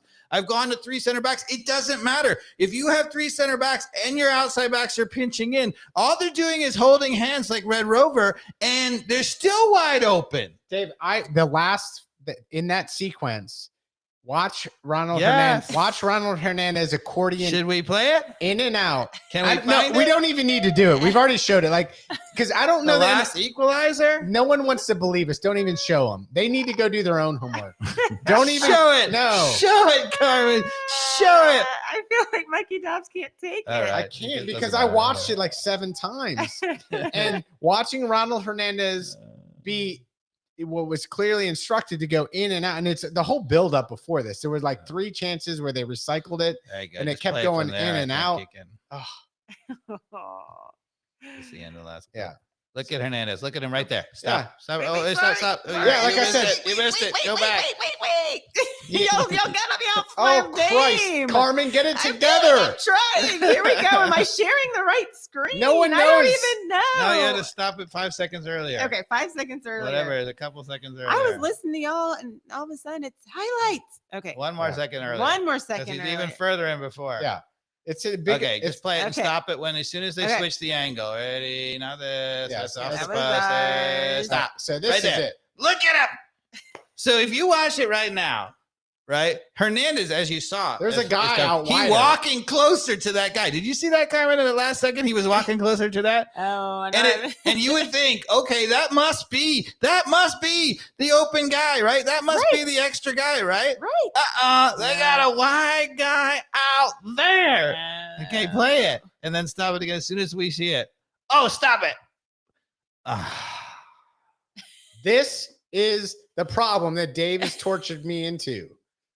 This is it. And I was screaming like as I watched this. I What the actual heck? and What I, the F?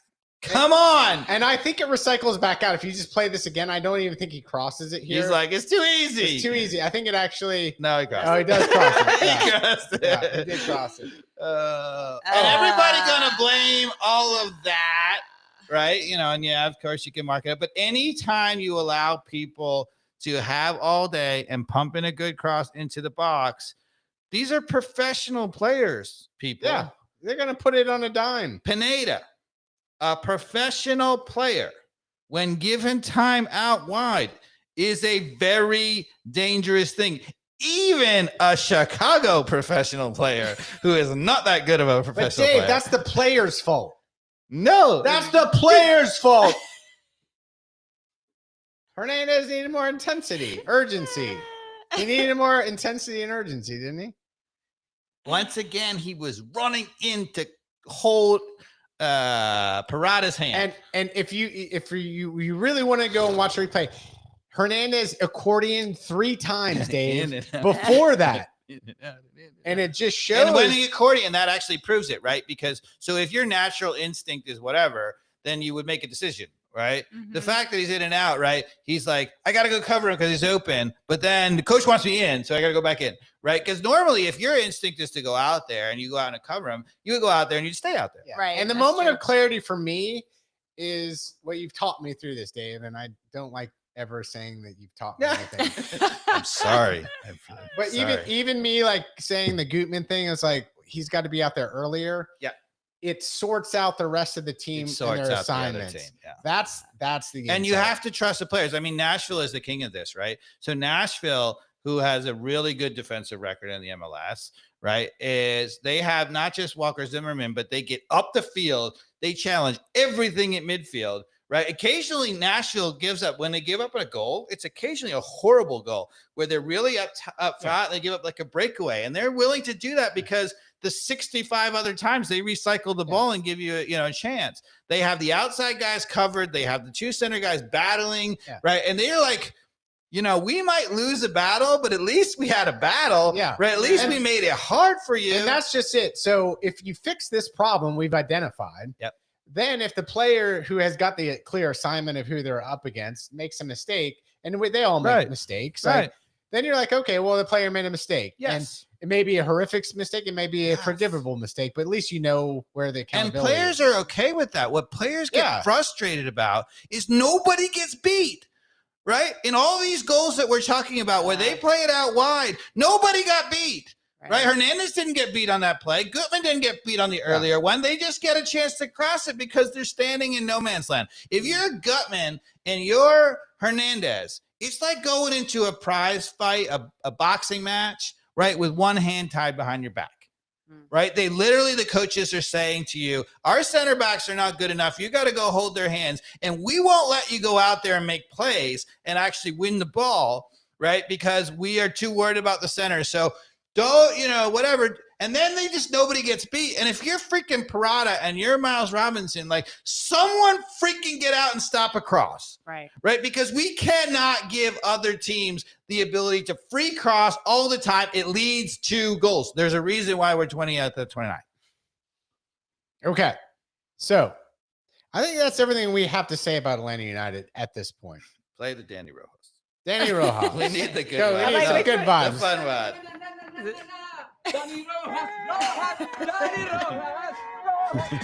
I need to be in a better mood. And like that, we're free. We did this. We've podcast. done it. We've figured it out, and we're free. We're not gonna critique anymore. That's it, right? That's no more critique.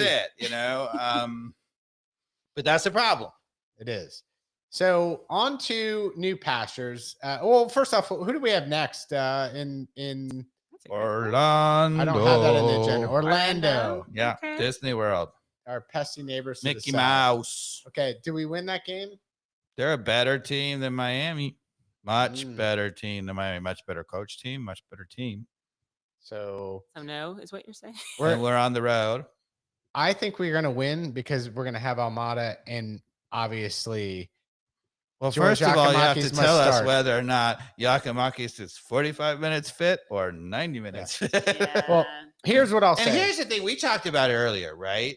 So if he is quote unquote 45 minutes fit or whatever the hell he is, right? So why not start him in the game? Even if you plan to take him off at midfield, that's normally a terrible tactic if you have 3 subs, because now you've only got 2 subs in the key matters. We've got 5 subs. We do not even have 5 players who can influence the game off the bench, right? So why not go on the front foot? Everybody knows in MLS, our record when we concede first is atrocious. I mean, under Pineda, it's like we've never come back and win like once or something, right? So why not take your best players and try to go get a lead on the road? Yeah. So if he's 45 minutes fit, go start him, get on the front foot. And then the other thing about when you do that, There's no plan. well, when you do that, the other thing is you say, all right, so let's say the trainer comes to see you and say he's 45-minute fit or whatever. You say, all right, we start him. And let's say it doesn't go well. Let's say we're either tied or let's say we're even down a goal, right? You can say at halftime, right? You know what, Giacomakis, can you give me with a rest another 10 minutes? We're never going to push you beyond the 55. Right. Yeah. But that way you have a chance to say, all right, he can go 45, he can play 55 or maybe 60. If you bring him on at the 55th or 60th minute, the game's over. You can't extend it. Right. So you have more flexibility. And with 5 subs, you got to think outside the box. There's no longer this, when you only had 3 subs, you couldn't do it. Or at least it was really hard to do. But 5 subs, you have a lot more flexibility, right? This is a new game. You got to think differently. Yeah. I'm not a huge fan of that rule, but that's the rule. Right. So do we win against Orlando? Carmen? I say 1-1. That seems like a pretty good bet. Dave, what do you got? Let's see right here. You're going to go to your notes. You can't even just think real time. No. Pineda's record on the road. Okay. 3 wins, 8 ties, 13 losses. So who is predicting a win? Ooh. Not me. Not with that record. How you like them apples? No way. No. Sweet berry wine. So you got 2 options. I know you're supposed to spit it out, but no way, Jose. You got 2 options. You got either a tie or a loss. And now I throw it back to you to make your prediction first. I'll tell you what I think, but you can't go with a win. Okay. Right now with that record on the road. You can do it. Do it, Mike Dobbs. That's like playing roulette in Vegas. Like, oh, I'm going to win. No, you're not. So here's what I'll say. If Giacomakis starts, and Almada starts, and Miles starts, okay, we get the win. We'll get the win. He's always taking these terrible bets. So I get to just pick tie or loss, and I'll take the bet. The reason that's easy. Hold on. Here's where the stats are against you. Here's where the stats are against you. Yeah, they are. Why are they against me? George Giacomakis. So he scores like a mofo. He does score like a mofo, but we've had other people score like a mofo. We still lose on the road. That's true too. But there's a guy named Joseph Martinez who also scored a lot of goals. Yeah, but I don't know, man. I'm not bringing that out. I go there, whatever. But we don't win even with. I agree with you if we're going to win. Well, I honestly kind of agree with Carmen in my heart that it's going to be a tie. Elliot says 2-2. I mean, you also saw the starting lineup that we had. There's no momentum with this team. I mean, yes, we had that awesome 4-0 win at home, right, against Colorado, but that was an anomaly. If you look at the trend of this team, it's been not great, right? And the outlier is the 4-0 win. So why do you have confidence? Oh, I don't have confidence at all. Confidence. No. Look, it's the same. It's just being contrarian. No, well, first off, I'm contrarian. Okay. And Fine. B, it's what I predicted is the whole problem of this team is going to be a roller coaster. And I said this in January or whatever. Yep. Is that I think we've got talent that's going to drag us forward in these moments. Yep. Where the stats say otherwise. At home. Drag us forward at home. That could be the case, but I mean, certainly with Almada and Yakimakis at home. Even at home, we've proven we can't necessarily do it. Well, when we don't have them, even at home, we lose. Yeah. But when we have those guys at home, that's a safe bet. Okay. Right? Because his record at home is really good, and those are really good players. Yeah. Do you think if those guys are healthy all the time, you figure that it might change our luck a little bit? I'm not thinking that we're going to be like we were last year, 2 wins on the road all season. Yeah. So there's going to be a win, but Orlando is a better team. If you were going to predict a win on the road, not a good bet. It would have been Chicago. Chicago is last place team. Yeah. Right? They're terrible, atrocious. Orlando's a much better team. So I can't in good conscience call a win. No, are they? Wait, so what are you calling? Loss or tie? Well, now I don't even have to because I can just take the bet. Just taking the bet. Right. I'm just taking the opposite. Got it. Right. I can tell you what I really think, but I'm just taking the opposite. I'm saying if we have the 3 most talented players, and Sosa has to start. So I gotta go. I need 4. Oh. Well, Sosa has to start because Ibarra's in 5 yellow cards. Okay. So, and he always starts with a defensive midfielder. So Sosa started, guaranteed. I'll give you that. So Ibarra is not going to start with Sosa because he has 5 yellow cards. So he's suspended for a game. Suspended. Okay. So it'll be Jose. And he always plays with a defensive midfielder. It'll be Josetu and Sosa. Yes. In the middle with Almada. Yeah. Yakimakis is up. So if we have Yakimakis, I don't know. Yeah, I don't know either. You would think so. You would think so, right? So okay, if we have Gigi up front, Sosa commanding the center, Almada's there, and Miles, I think we get the win. I think you'll have all those things. I don't know about Yakimakis. Could he possibly still only be 45 minutes? How long? What happened to Lennon in last game? Is he injured? No. He was on the bench. They just rested him. Rested him. That was a total rest. That was a total rest. Oh. He'd played every minute or whatever, and they totally rested him. Okay. Not yellow card, not injured, not nothing. Yeah. Just rest. That's why I said I don't get it, because I would absolutely give Robinson a rest or Lennon a rest. And I would have prioritized Robinson because he had the injury of the Achilles so last we know year. But why rest Lennon also? So we know there's going to be no Araujo in this next game. Yes, he's out. So who's playing the wing? So do you think? I think it's Lennon. And Wiley's not back yet because he ain't going to be back. Do you think they're going to play Lennon as the fullback, or they're not going to go with Ronald Hernandez again? Well, one of the things that's interesting that we haven't talked about, and maybe we'll talk a little bit about the silly season now that Araujo is gone, right?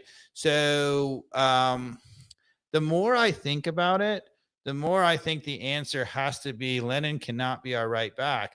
Lennon needs to move up and be our right winger, which he's really much more akin to, and let either Hernandez or get someone else. And if I'm buying a designated player, right, I'm buying the third midfielder, right? So Ibarra or Sosa, defensive midfielder, occasionally you can play them both if you want to give Almada a rest or whatever, especially on the road.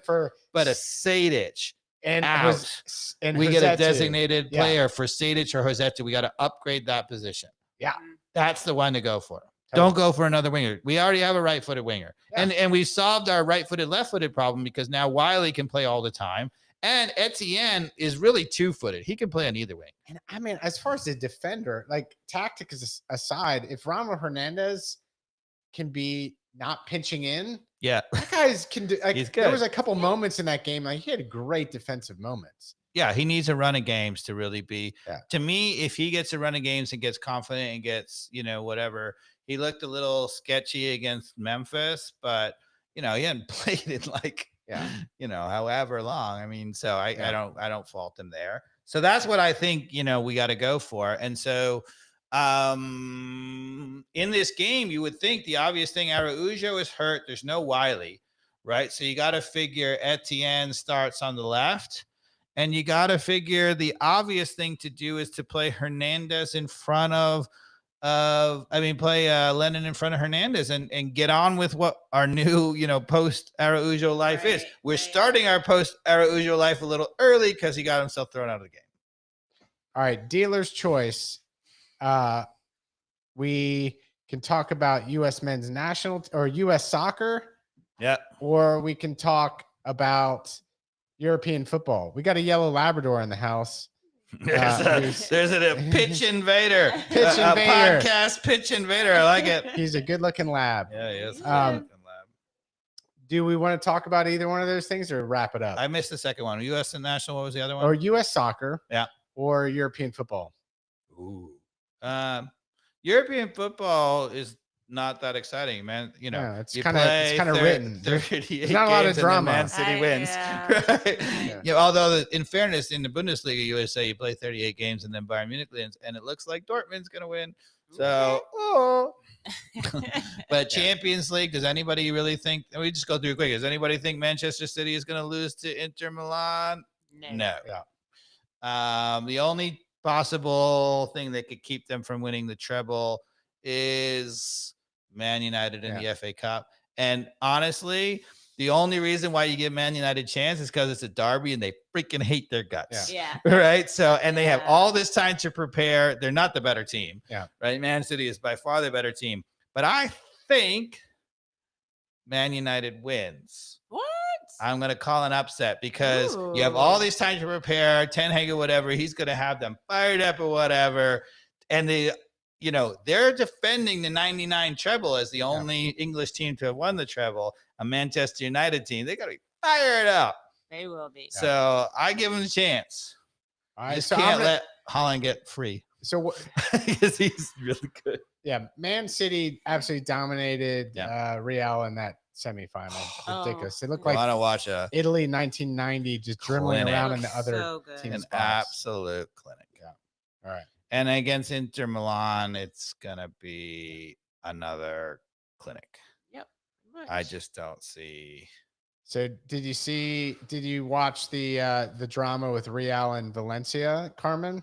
No. Oh, so the racism. Yeah, it's not good. I did hear about that. Yeah, I did. Vinicius Jr. Yeah, I mean, I didn't watch it, but I heard about it. It's pretty awful. So the fact that they're just trying to again brush it with no real action. Yeah. Is pretty bad. Yep. And even the statement that like La Liga made, they almost attacked Vinicius Jr. to be like, wait, you're not listening to the fact that we're taking all these like red tape steps to try to fix it. Yeah. But we're not even doing anything in the moment. Yeah. It's pretty awful. Okay. Yeah, I saw Casemiro's statement on it. Yeah. Basically being like, you have to actually do something. All this talk is not going to get you anywhere. I agree. So yeah, they've got some issues with La Liga. It's pretty bad. And once players start leaving that league due to that and go to other leagues where nothing's perfect in other leagues. But if you're a black player, do you want to play in Italy or do you want to play in Spain where the EPL, right? Like I mean, the EPL has had some of this, but they've cracked down very hard on it. Yeah, not nearly as bad. There's the couple of guys with those horrible comments after England went out of the Euros, right? And it was Rashford and Saka who missed the penalties, right? I mean, they're charging them. But the president of La Liga basically was like, Vinicius Jr., you're not listening to us. You should come to the meetings. Like, how out of touch are you when you're not like, hey, dude, we hear you. We're even if it's true, you can't say it. Yeah, I mean, exactly. And it's not like that's not his problem to solve either, right? So exactly. He should just be worried about playing football. He's just worried about playing soccer, dude. Yeah. Like he doesn't need to give a shit about what meetings are having or anything on it. Yeah, I agree. Unbelievable. All right, and then racism sucks. U.S. men's national team. We have a new sporting director, Dave. Yes. Good, bad, indifferent? If you had to pick one, would you pick somebody different that would only pick a different head coach? It's bad because he only has one job, really. I mean, if you're the sporting director of U.S. Soccer, I mean, I know he does other things or whatever, but the only thing that anybody's ever going to remember him for or watch or see or Picking anything like that is picking, how the U.S., the men's national team or the women's national team. So you already think it's a bad pick because you think he's going to pick Jesse Marsh. He's going to pick Jesse Marsh. Now, to be fair, and let's play devil's advocate. So Jesse Marsh has had terrible record in the last 2 times he's coached. And what to me he has proven is that if he is a good coach, it is only when he has, certain players who absolutely fit his system. I don't really buy it because I feel like the Leeds players really fit his system and he was given license to buy. Obviously, he bought all the Americans. That was clearly him, right? Like, it wasn't like England, Leeds, they woke up one day and said, let's get 3 Americans, right? Yeah. No. So he had the players who he wanted and he still bombed. Yeah, but he had like one day with Weston McKennie, didn't he? Not a lot of time, but still. I think he literally had like one match with him. But still, the one thing you'll say is if there is a style that matches his football, it's the pressing, counter-pressing style that's wild and crazy. And it suits American players. They're it suits what we used to be, and I would like to move beyond that. I feel like we're good enough with the players that we have to actually go head to head and play real football. So I still think, to me, you appoint a successful coach, period. Yeah. And even, there are times in the national team where there's a guy who's not so successful and it works because the national team is a very different beast. The guy who seems to me so obvious is Caleb Porter. Because Caleb Porter, if anything, is a master of winning tournaments, right? He won MLS Cup twice. He's won the NCAA tournament, right? If anything, he has this thing where he doesn't have to be great in the league and he just knows how to play through those matches and get through it. And the World Cup is a tournament, right? And we have a new striker. Yes. Somebody can actually score goals. Like, can definitely score goals. Have you heard this news, Carmen? I did hear the news. Okay. Because he's a baby, isn't he? Is it like 18, 19 or something? He's like one of the top European scorers. Why did he choose the U.S.? Why? Well, he's born in New Jersey, but he was born like fake in New Jersey. Like he was like visiting New Jersey. He wasn't like he grew up in New Jersey. Like I think his parents were visiting and literally his mom had the baby in New Jersey or New York or something. One of these, but he's not really from the United States at all. He's never lived in the United States. He's lived in England his entire life. He's originally from Nigeria, somewhere in Africa. I forget which African nation. But why? Why does he pick the U.S.? He clearly got rubbed the wrong way with Southgate. He got pissed off by Southgate not picking him, but because that's not a good reason to join the U.S. You're pissed at them. I mean, good for us. Well, I think he also realizes, right? Like he'll be the spotlight. He knows he's a good player. He knows we have a good team. He knows we're at home. Knows we're at home. Exactly. That's important. We're at home. I mean, he's still going to be playing European football where his real career matters, right? But now he's got a chance to have a spotlight as the U.S. star. I think it's a great decision for him. He's not going to be mixed up in a Harry Kane, yada, yada battle in England. He's going to be the star here, and he's definitely going to perform, is my opinion. Yeah, I think it's great for us, but it's kind of like you grew up there. That's where you should play. I didn't know he was like. That's not how it works at all. I know in soccer at all now. It's usually because you're not good enough and you can't play for that. You can just pretend like you were born somewhere now and be like, I need to be like, I want to be here. That's the rules now. You can be a naturalized citizen. So to credit to FIFA, they came up with the right rule. Instead of getting involved in all world politics, they just said, look, once you play at a senior international, you can't switch because we don't want you showing up one World Cup for Brazil, the next one for England, the third one for the U.S. That's fine. Yeah. So they're like, look, you could do whatever the hell you want. If the country wants to naturalize you, you could do it. Go for it. Yeah. You can play for them. So that's the rules. As long as you're a citizen. Estrogen, and I get enough estrogen in my system, there's maybe a chance I could get in the Women's World Cup in a couple of years too. All right, now I'm pushing the lines. I'm not touching that one with the Don't touch it, but whatever. It's the world we live in, though. Yeah. Yeah. Okay. Let's not go there. Yeah, not going there. I went there. You went there, Mikey. Well, but anyway, true. When you have, so let's go back. So his name. Whose name? The U.S. new U.S. international. Boligan. Boligan, yeah. So, and tell him about it. He's playing in France, right? Do you know which club is it at again? Do not recall. I'm trying to remember. How do you spell it? I can't remember how to spell it. What is it? I can never get I know how to say it, but I know. I'm like, that's not it. Anyway, so he's in France, and he's, I think, the second leading scorer behind Mbappe. Certainly was for a while. And he's playing for one of the weaker teams, so he can really score, and he's super young, right? Yeah, there we go. I think you finally called it out. How old is he? You click on the wiki. 21. He's older than I thought. That's not old. Not old, but I thought he was like 18 or something. No, and to be fair, the only thing the U.S. has needed is a striker. Our back line is pretty good, maybe could be better. Our midfield is world class, and the only thing we really needed was a guy who can put the ball in the back of the net. Yeah, he's good. Good for him. The one thing that was credit to the U.S., right? So he went on vacation to Florida.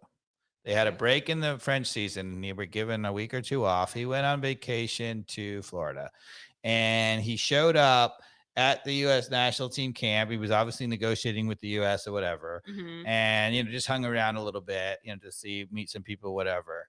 And social media in the U.S. went absolutely crazy that maybe he's going to decide to whatever. And he says that actually that made a difference to him. Yeah. He felt wanted. Okay. So credit to U.S. social media, job. right? Good job. Totally. Okay. So he signed. I mean, it's a phenomenal signing for the U.S. We've absolutely needed a striker. None of our strikers have lived up to it at all. Now, having just one striker is not enough. He may or may not be the guy, but at least it's another guy who could really compete. He's a stud. And he scored a lot of goals in the French league. I didn't know he was on loan from Arsenal. Yes. Yeah. Okay. Yes, he's an Arsenal player. He's on loan to Rennes. Right? Yep. So what else haven't we talked about? So you haven't weighed in. Jesse Marsh, yes or no? A, do you think he's going to be about to be appointed? And B, and this is open to you, Carmen, and to you, Mikey Dobbs. Is Jesse Marsh the new coach? And B, if he is that a good or bad thing? Carmen, you want to go first? I think he will be appointed. I just haven't heard anybody else. It's is anybody one of these I mean, we talked about this, right? When we were talking about the madness that was the Claudio Reyna and Berhalter story, and we went back into history and said, how Berhalter got appointed. They only interviewed one person, and we're like, dude. Right? For the U.S. national team coaching job, we have to have a more comprehensive search than that. Yeah. Right? So now we've, maybe they're interviewing a lot of people, but again, we've only heard one name. If he signs, if I were the U.S. U.S. thing, even if you're going to hire Jesse Marsh, I would march some other coach through the front door where everybody knows, you have to make a show of this. You cannot hire another U.S. international in the incestuous system with all the crap we just went through without doing a search. Okay. That is madness. Do you want my opinion, Dave? I have an opinion too. Okay. So back to your question that you gave Carmen and I. Yes. I jumped the gun. I think they are going to hire Jesse Marsh. Okay.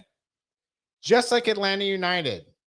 Should the U.S. men's national team do better? Absolutely. Does that coach even need to speak English? No. I just want them to be able to coach a team that has the talent that we have and is going to be a good fit. And to your point, if we can march whoever that 2 or 3 people in that are proven, they've got a resume of winning, and they're open to winning. I don't care if it's Tata Martino or whomever. Why aren't we interviewing those types of candidates? You know who's going to be available soon again? It's crazy. Who's really good in knockout games? Who? Tuchel. Thomas Tuchel. Yeah, because he came in at the most shambolic Bayern Munich appointment ever when they forced out Nagelsmann. He was in first place, still alive in the Champions League. Yeah, he speaks English. They lost the Champions League. They're now going to lose the league. You think he's going to survive the offseason? Will he live in Chicago? Yeah, he's German. Has to live in Chicago. He doesn't care because they got to make everything difficult for the head coach. But Tuchel's going to be available, and he's good at a knockout game. Tuchel's an interesting coach because I think actually tactically and the way he sets up versus other teams is really good. But I think he wears out his welcome because he doesn't know how to coach a system for a team over season. He'd probably be a really good national team coach. Totally different, because kind of players. He can clearly coach, but he keeps blowing it when he gets a chance to actually long-term coach the team. But like when he came in last minute for Chelsea, he went and ran the table and won the Champions League, right? So especially, Thomas Tuchel, if he's got Jurgen Klinsmann as a guy who can just call up on the phone and be like, hey, how's this all work over here? I mean, he's not fired yet. Yeah. I mean, he probably has. They have one more game before they lose to Dortmund. Yeah. Dortmund has to lose for them to win the title. If Dortmund wins their champion, he cannot survive that. Especially you come in. They fired the coach mid-season when they were in first place and they were still alive in the Champions League, clearly moving into the semifinals. Like, what the F, people? That's just madness. Yeah. I'm Nagelsmann. I'm like, what? Like the way the style, the way the team looked or something. I'm like, who the F cares? You're winning. All right.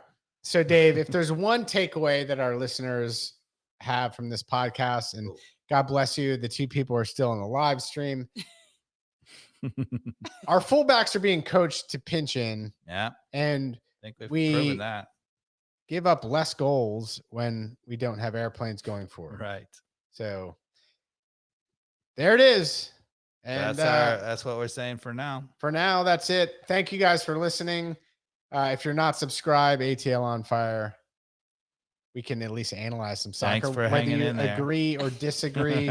Hopefully it gets your brain working. Right. Yeah. That's where we're here. Take care, everyone. All right. Take care, everyone. Bye. Bye.